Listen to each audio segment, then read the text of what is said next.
గోత్రం. గోత్రం అంటే మనందరి యొక్క పెద్దలు కూడా ఒకప్పుడు గోసేవ చేసి తామర తంపరగా సంతానాన్ని పొంది ఇంత పెద్ద వంశవృక్షం పెరిగి మన వరకు వచ్చింది. అంటే గోసేవ సంతానకారకము. గోసేవ చేస్తే లభించనిది లోకంలో ఉండదు. అందుకే ఏ పెద్ద కార్యం చెయ్యండి, గోవుని దానం చెయ్యండి అంటారు. శరీరం విడిచిపెట్టేసిన తరువాత కూడా వైతరిణి నది అని దాటవలసి ఉంటుంది. ఆ నదిని దాటడం చాలా దుష్కరమైనటువంటి కర్మ. అది గోదానం ఎవరైనా చేశారా అని చూస్తారట.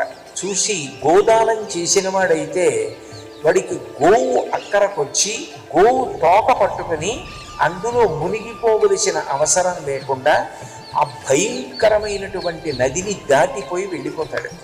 అంటే